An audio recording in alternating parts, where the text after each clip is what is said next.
It is now 16 minutes after the hour. The events of this past weekend, the turmoil in Beijing, the death of the Ayatollah Khomeini, certainly having repercussions far beyond the borders of China and Iran. And joining us to discuss that now, former Secretary of State Henry Kissinger. Always pleasant to have you back. Good to be here. Listening to you over the weekend, you sound far more pragmatic than most of the outrage that I have heard immediately expressed on the events in China. Why is that? Now, I'm pained and appalled by what has happened in China. But in the conduct of foreign policy, we have to look at our long-term national interest. And we should not become a party to the internal fight that is now going to happen in China. We should make our disapproval plain, as the president has. But it cannot be in our interest to drive China back towards the Soviet Union, to make it appear as if this were an American fight with the Chinese government. And we have to keep in mind the permanent importance that China has in international relations. It's from this point of view that I'm pragmatic, not from the moral point of view. I think it is, I'm extremely pained by what has happened. I understand, but you've already heard the calls in Congress to halt military sales, to stop technology transfers, to recall our ambassador, etc. A lot of things have been suggested so far. Congress may move relatively quickly. Do you think those kinds of moves would be a mistake? Well, one would have to look at them individually. For example, bringing the ambassador back for consultation is one sort of move.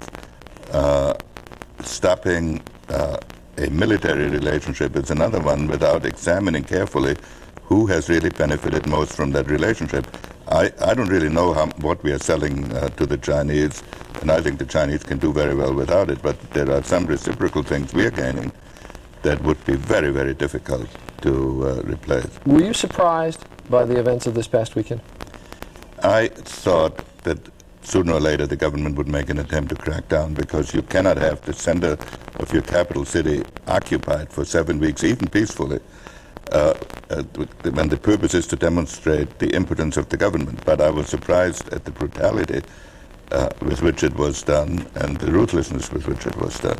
What does this do now to the Chinese government? Because there's a number of factors at play. Number one, there is a succession battle going on. I think Deng Xiaoping has had to bring back the so-called Council of Elders that he had pushed out of the government. All very old. In order to reform. So his succession struggle is inevitable, if only due to the generations. I think a government that has caused that much bloodshed, I don't know whether it can regain its domestic support, but the only way it can possibly try to regain domestic support is to bring in to consultation the kinds of groups that were doing the demonstrating.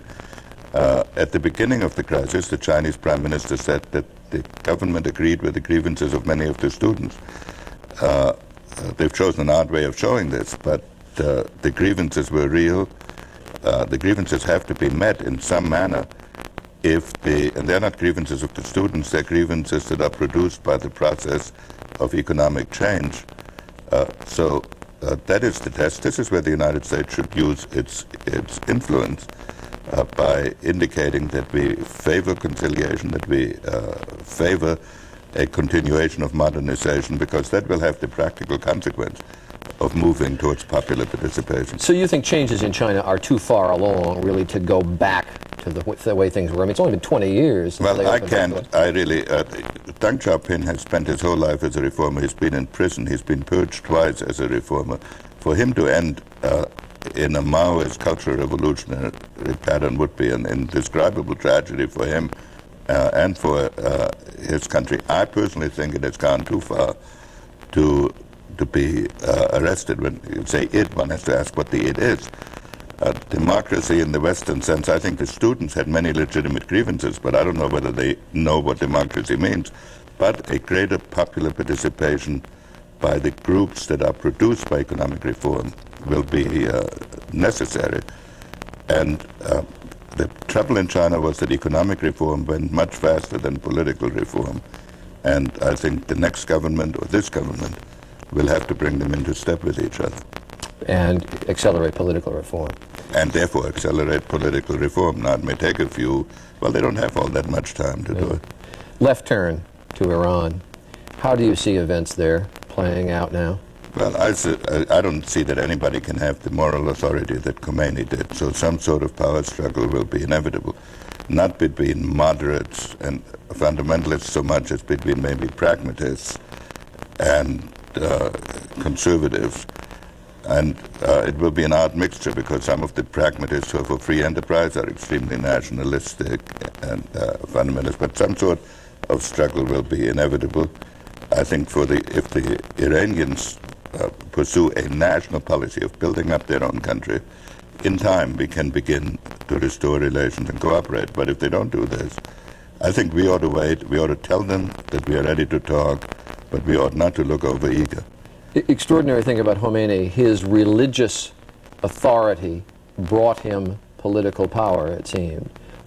Will we have a political government primarily that has a religious authority, or a religious government that has, what are they most strong in? That's exactly the key issue. If we have a political government with some religious authority, then in time a pragmatic approach is possible. If we have a religious government, which is what Khomeini did, then they will rely on the power of fundamentalism to begin to be dominant in the Persian Gulf and to turn against Western materialism and to some extent communism. 10 seconds left. Do you expect an individual to emerge or government by committee? For a while by committee. By committee.